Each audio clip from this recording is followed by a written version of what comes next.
Suasangman hao, apa kabar semuanya Suasangman? Saya harap Suasangman dimanapun berada tetap dalam keadaan sehat ya Suasangman. Nah, nahona Suasangman, 我们要学习 tematik dan sebelum kita mulai pembelajarannya, terlebih dahulu langsung mengingatkan nih, 今天是星期几 Suasangman? 对，今天是星期ya, hari ini adalah hari Selasa. Tidak terasa ya sudah tanggal 27 Oktober ya.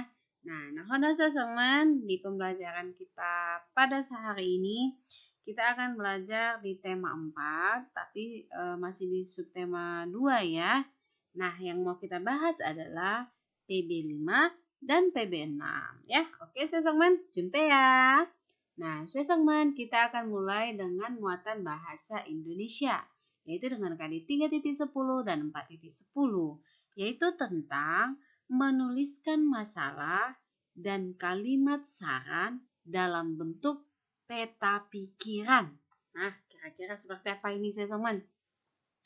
Setelah menyimak teks, kita dapat menuliskan kalimat saran dalam bentuk peta pikiran.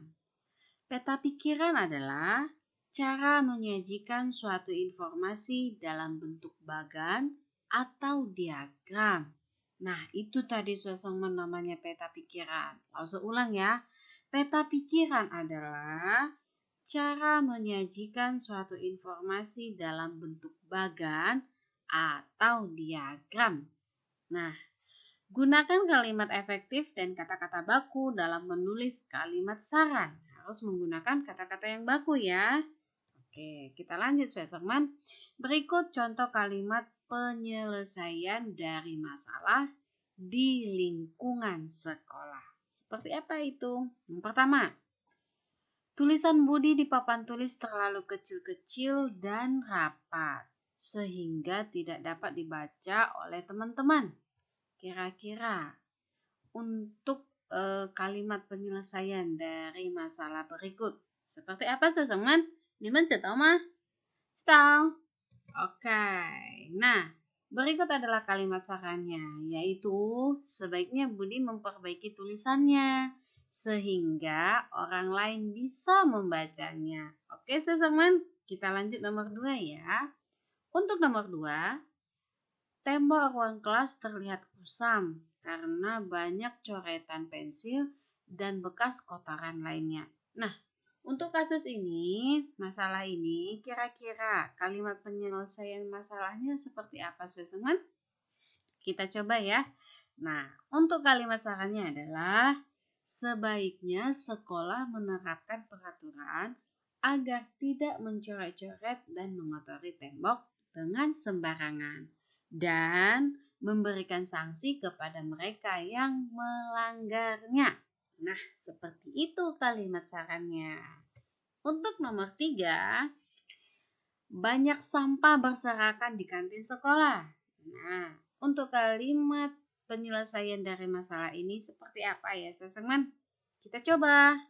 Nah, kalimat sarannya adalah sebaiknya sekolah menerapkan peraturan agar tidak membuang sampah sembarangan dan menyediakan tempat sampah di sekitar kantin. Nah, dari ketiga contoh masalah ini dan juga di sini sudah dibuat juga kalimat apa tadi? Penyelesaian dari masalah. Nah, saya harap Susaman bisa memahami ya. Dan nanti Susaman juga bisa membuat kalimat lain tetapi yang mengandung masalah dan juga Susaman coba tuh buat kalimat penyelesaian dari masalah itu ya. Oke Susaman, kita lanjut ya. Nah, Susaman kita masih di muatan bahasa Indonesia ya, tapi ini sudah masuk di PB6 tentang menyusun kalimat saran berdasarkan hasil pengamatan di lingkungan sekolah. Kalimat saran dapat muncul setelah ada kalimat masalah. Diingat ya, kalimat saran dapat muncul setelah ada kalimat masalah. Nah, kalau kalimat masalahnya itu tidak ada, bagaimana bisa nanti jadi ada kalimat saran? Jadi, kita itu bisa membuat kalimat saran ya setelah ada kalimat masalah. Oke, teman-teman. Nah, kemudian kalimat saran dapat dituliskan berdasarkan hasil pengamatan dari lingkungan. Oke ya. Kita dapat mengamati permasalahan tersebut dan membuat kalimat saran untuk menyelesaikan masalah yang ada. Nah, seperti yang sudah kita bahas tadi, 3 kalimat yang mengandung masalah. Dan juga sudah kita bahas tadi kan bentuk kalimat sarannya. Oke, cukup dipahami ya teman-teman terkait dengan kalimat saran berdasarkan hasil pengamatan di lingkungan sekolah bisa ya. Masalah apa yang biasanya terjadi di lingkungan sekolah. Nah, Suseman bisa membuat dalam bentuk kalimat dan juga Suseman bisa membuat kalimat saran dari masalah yang kalian buat tadi kalimat masalahnya ya. Oke, Suseman, sekarang kita akan membahas muatan PPKN. Nah, dimulai dengan PB5 dengan KD 3.2 dan 4.2. Kewajiban dan hak sebagai warga sekolah. Nah, kegiatan belajar di sekolah dapat berjalan dengan lancar jika semua siswa mau melaksanakan kewajibannya dengan sungguh-sungguh. Saya ulang ya. Kegiatan belajar di sekolah dapat berjalan dengan lancar jika semua siswa mau melaksanakan kewajibannya dengan sungguh-sungguh. Nah, berarti teman pada saat melakukan kewajibannya di sekolah harus dengan sungguh-sungguh. Tidak boleh dengan rasa terpaksa ya. Supaya apa? Supaya kegiatan belajar dapat berjalan dengan lancar. Oke, teman-teman? Dan juga tidak boleh bersungut-sungut ya. Nah, jika semua kewajiban dan hak telah dilaksanakan dengan baik dan juga seimbang, maka semua siswa akan merasa senang dan nyaman di sekolah. Jadi kalau semua kewajiban dan hak itu sudah dilaksanakan dengan baik serta seimbang, maka semua siswa akan merasa senang dan juga nyaman di sekolah ya. Nah, teman, kita akan mencoba membahas ayo berlatih yang ada di buku Bupena halaman 136. Nah, hona teman, Nikhan Supen Bupena halaman 136 ya. Kita akan membahas secara bersama-sama. Untuk nomor 1. Menurutmu, apakah semua siswa merasa senang dan nyaman berada di lingkungan sekolahmu? Nah, kira-kira menurut teman bagaimana?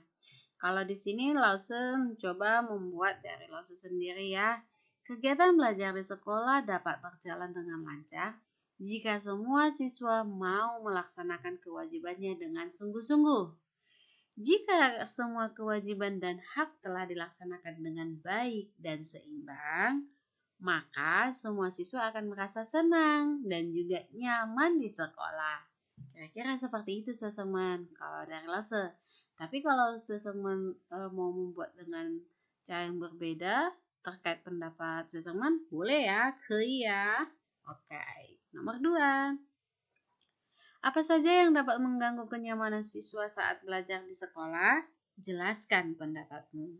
Nah, di sini Lause buat pembahasannya yaitu yang pertama adalah lingkungan sekolah yang tidak sejuk dan asri. Nah, kalau lingkungan sekolah itu tidak sejuk, nah bisa loh mengganggu kenyamanan siswa saat belajar. Contohnya tidak konsentrasi karena gerah gitu ya.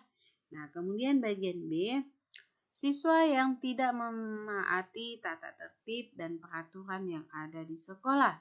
Kalau ada contohnya nih ya, bagian B ini, ada beberapa siswa yang tidak mentaati tata tertib di sekolah, contohnya datang selalu terlambat. Nah, otomatis itu akan mengganggu ketertiban siswa saat belajar di dalam kelas ya. Nah, untuk bagian C, siswa yang tidak menjaga ketertiban dan ketenangan di sekolah. Nah, kalau yang ini bagian C ini contohnya adalah suka berkelahi, suka mengganggu teman gitu ya. Nah, itu juga akan membuat kenyamanan siswa itu akan terganggu ya saat belajar. Kemudian yang bagian D, lingkungan sekolah yang terlalu bising. Nah, coba bayangkan teman apabila suatu lingkungan sekolah itu terlalu bising. Apakah teman konsentrasi saat belajar? Tidak pastinya. Pasti terganggu kan? Oke ya, cukup dipahami kan teman? Nah, sekarang kita akan melanjutkan untuk nomor 3. Apa akibatnya jika siswa tidak melaksanakan kewajiban di sekolah? Nah, kira-kira apa ya? Jelaskan dengan contoh. Nah, di sini Lasso coba buat penjelasannya. Jika siswa tidak melaksanakan kewajiban di sekolah dengan baik, maka kenyamanan siswa saat belajar di sekolah dapat terganggu. Contohnya, membuang sampah sembarangan dan membuat keributan di sekolah. Nah, kalau nih teman-teman teman itu punya teman-teman membuang sampah sembarangan di dalam kelas ya. Nah, pada saat itu suasana lagi belajar. Terganggu tidak suasananya? Terganggu ya. Akibatnya yang lain jadi terganggu. Kira-kira seperti itu ya. Untuk nomor 4, praktikkan pengalamanmu bersama teman sebelahmu tentang contoh kewajiban siswa di sekolah. Misalnya, mempraktikkan cara membuang sampah dengan benar.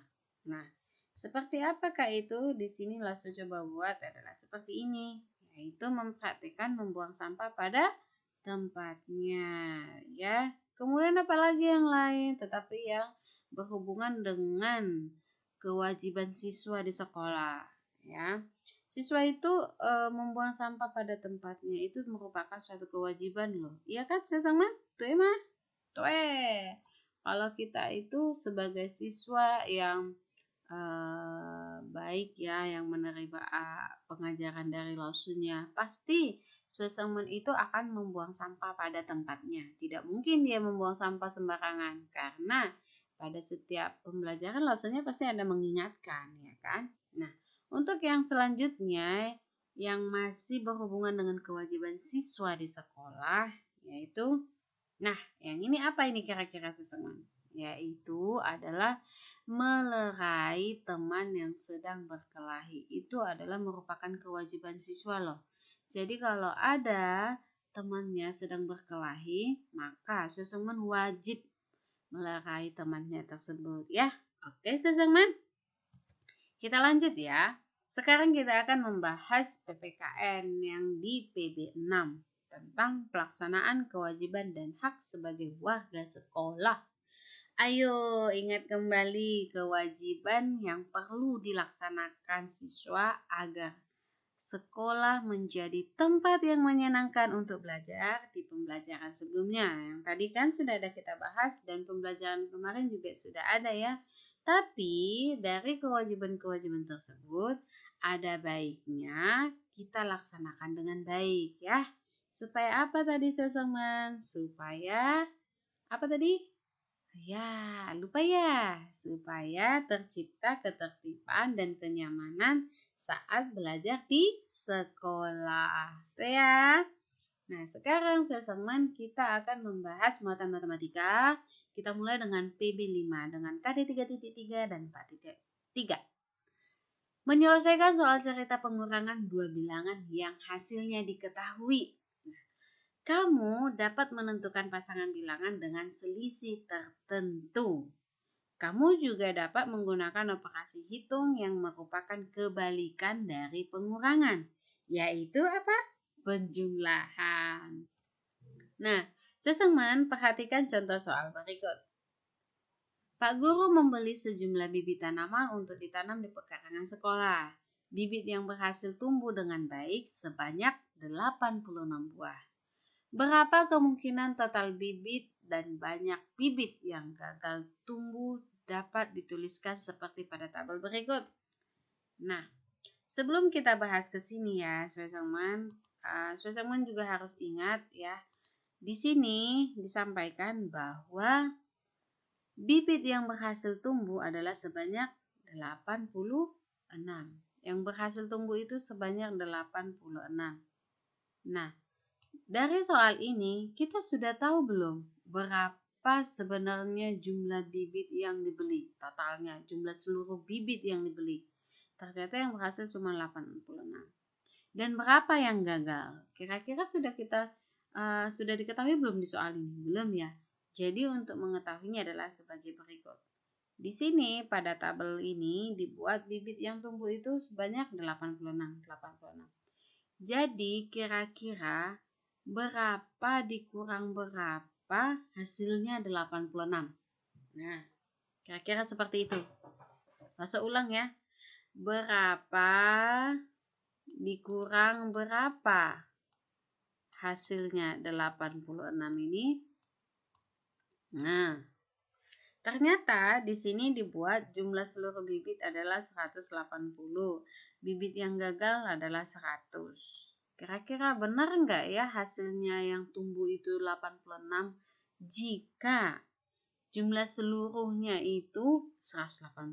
Coba kita buat. Itu tadi sudah disampaikan dengan cara apa tadi? Kebalikannya ya, yaitu penjumlahan atau kebalikan dari pengurangan. Nah, sekarang kebalikan dari penjumlahan apa? Pengurangan. Nah, benar tidak hasilnya yang tadi ya, Susama? Kita coba ya. 186, maka Susaman kita akan membuat 186. 186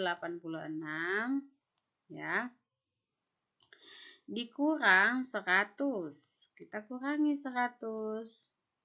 Nah, kita kurangi 6 dikurang 0 sama dengan 6 ya. Gak usah buat di sinilah 6. Gak bisa ya, 6. Ya. 8 dikurang 0 hasilnya ya 8. Nah, ternyata hasilnya adalah 86. Tuh. Jadi kita akan mencari berapa dikurang berapa hasilnya tadi berapa? 86. Karena di sini diminta diketahui pada soal tersebut adalah bibit yang berhasil tumbuh sebanyak 86. Sekarang ini benar tidak? Coba kita uji ya. 200 ya, 200. Suesaman juga bisa hitung sendiri ya. Suesaman juga bisa hitung sendiri. Oke. 200 dikurangi dengan 114. Ya, kita kurang. Nah, 0 dikurang 4 cukup tidak? Tidak. Maka akan kita pinjam dari sebelahnya. Dari puluhan menjadi berapa ini? 10. 10 dikurang 4 sama dengan 6. Tadi kita sudah pinjam 1. Ini jadi 9.